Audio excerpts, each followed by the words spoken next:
Are red rooms real? I mean, just think about that question for a second. It sounds like something straight out of a horror movie, right? This idea that there's a secret corner of the internet where you can pay to watch someone be tortured and murdered live.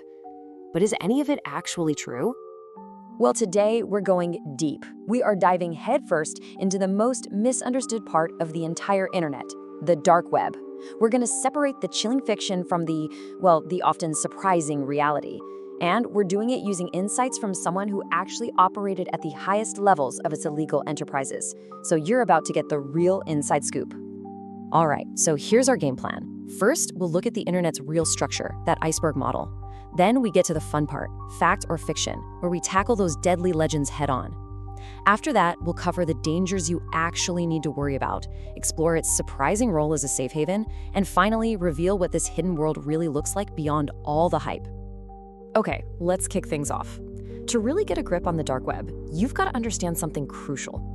The internet you and I use every single day, it's just the tiny visible tip of a massive hidden iceberg. And this breaks it down perfectly. You've got the clear net. That's the tip of the iceberg. It's everything Google can find. You know, your .coms, your .orgs, but everything below the surface, that's the deep web. And it's just stuff that isn't indexed by search engines. Think about your email inbox or a private company network. It's huge, but it's not automatically evil or scary. So where does the dark web fit in? Well, it's a very small, intentionally hidden corner of that massive deep web. It's built specifically for anonymity, usually using special software like Tor. And yeah, because of that anonymity, that's where the criminal stuff we all hear about tends to hang out. And just to give you a sense of the sheer scale we're talking about here, the deep web, which, remember, contains the tiny dark web, is estimated to be something like 400 to 500 times bigger than the entire ClearNet. It is a vast, hidden, digital world. Okay, so with all this talk about crime and hidden corners, the big question on everyone's mind is probably this: is it actually illegal just to go there? And the answer, believe it or not, is a hard no. It is absolutely not illegal to browse the dark web. Researchers do it, law enforcement does it, heck, plenty of just curious people do it. The crime doesn't start until you do something criminal, like, buying illegal stuff or sharing illegal content. The act of looking, totally fine. All right, let's get to the main event. This is the part I know you've been waiting for. We are going to confront the deadliest, scariest legends about the dark web and see if they're fact or just fiction. And we have to start with the most terrifying legend of them all, red rooms. The very idea that for the right price, you can click a link and watch a live feed of someone being tortured and even killed. It's the ultimate nightmare fuel. So are they real?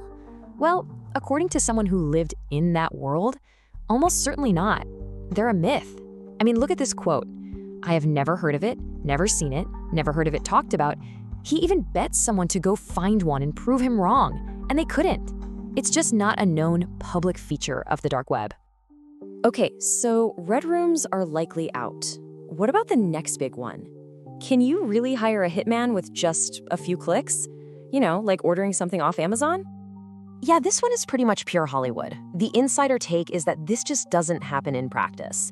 Any real violence is usually internal, organized crime groups handling their own business. And just think about it logically for a second. In a world of total anonymity, are you really going to transfer a huge sum of money to a total stranger to commit murder? It's a system that's practically designed for scams and law enforcement stings, not for reliable contract killers. So, if the hitmen and the red rooms are just myths, does that mean the dark web is safe?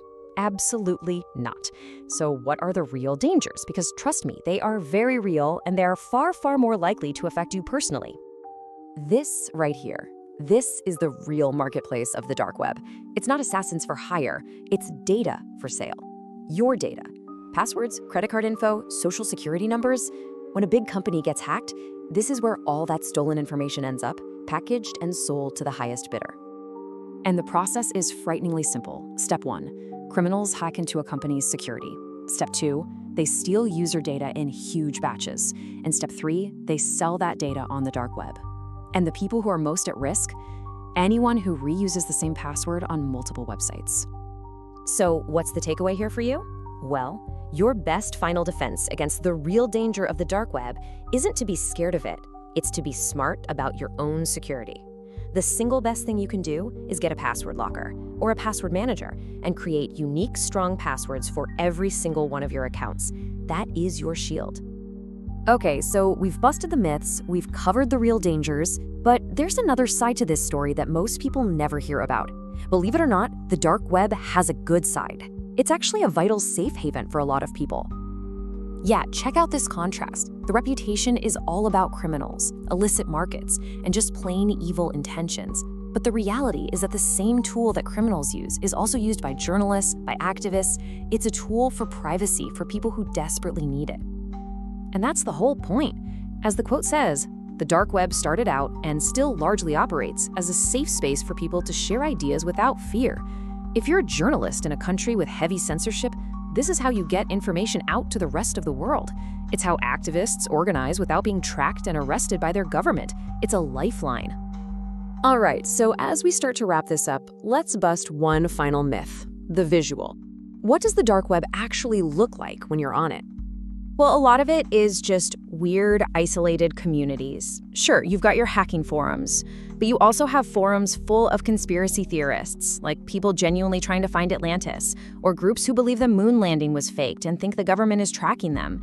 It's less scary, criminal underground, and more just strange and out of the way.